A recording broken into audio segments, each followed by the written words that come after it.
Oh, right. What is up, yins, guys? I'm going to go ahead and do a video. Finally got around to doing a video about this. I'm hearing about these hoverboards. Not like I hate the product or anything. I'm not hating on it, but I'm just talking about what I observed in the news. Um, People always getting hurt on them. There's all kind of people that are into them. I personally prefer rollerblades. I think they're safer, and I'm going to tell you why in a minute. I mean, you seem to have more freedom on those. But I think one of the things, if you never rode a hoverboard, it's just like rollerblades or roller skates or anything like that. All you need to do is just common sense. Wear freaking elbow pads or something. But yeah, you got to watch just like rollerblades and roller skates. You got to watch not hit your tailbone. But on anything, I actually prefer a little bit of assessment, like a physical assessment prerequisites or physical fitness prerequisites. Not like you got to be a total workout guru to be on them, but I think certain practices are with lunge squats, getting up and down. I mean, just like standing on a ladder. Some people, you don't realize how it matters that there's a point where if you're standing on any kind of item, I don't care if it's standing on a 2x4, whether you admit it or not, your feet can be shaken on it. There should be like some little prerequisite things you can do to get your feet wet. And I was gonna laugh at different celebrities falling down on like Mike Tyson. He's a pretty heavy dude, muscular but heavy. And I think if you're a heavier weight person, you're gonna fall harder.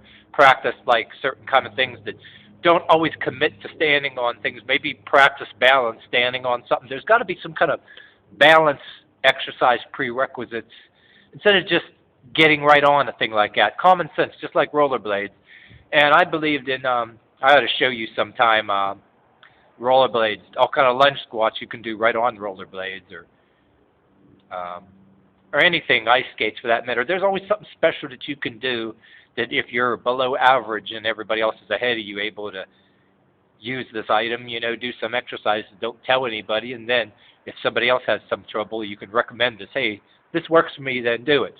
But one thing too, I don't know why they call these things hoverboards, because when you think of hoverboards, you're thinking like the Back to the Future movie. You know what I mean? Those do not hover. To me, they kind of look like, like two wheels on them. They look like those old push mowers old school push mowers that a lot of people, use them now. They're kind of making a comeback. I actually put one on a YouTube video. It don't get no kind of views, but me using one of those. It looks to me like I was standing on one of those, and that's what it looks like from a distance. You know what I mean? A modernized version of that. I mean, it resembles it, but only you can't actually ride on one of those. You push it and cut the grass. But I did have a YouTube video on me pushing one, an old school Scott's brand push mower. Didn't get a lot of views or anything, but it's for my friends to show them, if you can get by with something that isn't gasoline driven and still be able to do the work you need to do, you know what I mean?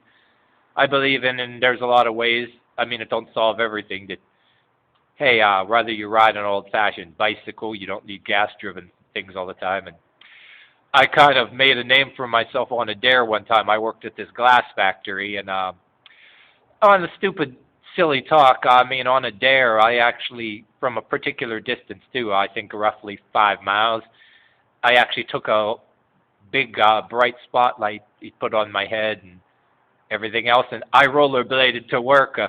And there's a type of highway that has a real wide berm. In that particular area, police stopped me and asked me what I was doing. I said I was going to work. That's why I was out there, and they took my word for it. And I told them where I was going to work. And I pretty much admitted it to them anyway, but I'm a kind of person who I wouldn't take a hoverboard over there to work, really. But anyway, when the police stopped me, they said, you technically, there's no law against me riding rollerblades at that hour of the morning, but you have to have a flasher on the back of you somewhere, which is interesting. If you were any of you people who mastered a hoverboard and there wasn't no law against maybe taking it somewhere, like maybe to work, if you, on certain areas, maybe you might be required to wear a flasher on the back. You might want to check with that. But actually, I prefer rollerblades, really. I don't know what people see in the hoverboards. I'm not hating on them. But I've seen on TV or recent news that you plug the battery in there, and they had issues where the batteries actually overheated and exploded and caught fire, which you got to watch any kind of appliances now you charge with a battery, and the freaking thing, since the bodies are made out of plastic, and guess what? Plastic is highly flammable. You ever be in any area, any people live that you're permitted to burn garbage, or any workplace somewhere where people actually were permitted to burn garbage outside? You ever throw anything made out of plastic in there that's garbage or anything? You notice how certain kinds of plastic just ignites and fizzles like crazy and makes these noises. Sometimes it pops, sometimes it melts, and sometimes it melts into a liquid right before your eyes and bursts into flames, almost equivalent to like you threw gasoline on the fire. So different kinds of plastic. So if you made it this far in the video, I think you got to watch for appliances, whether it's the hoverboards and different things, them rechargeable batteries. Don't leave it in your house and just go on vacation or go for a really long time. I hate to tell you, you should maybe not leave certain things plugged in like that, because anything rechargeable, if something goes wrong with the appliance, guess what? The battery starts smoking, and the body of the appliance, the body of the appliance is made out of plastic. So, and like I just told you, different levels of different grades of plastic burn and melt differently.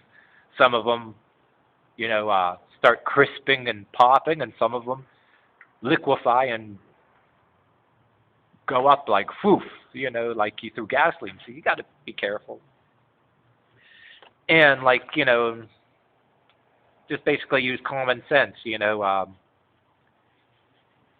I think, really you should just, like I said, start out small, get your feet wet on them, assess your balance or something, because it's not necessarily the appliance's fault or the maker of the appliance, the hoverboard. A hoverboard ain't an appliance, but whether it's an appliance or a recreational tool, it's not the fault of the manufacturer. There is a thing even without a disclaimer. Geez, okay, whether it's rollerblades or ice skates or bicycle.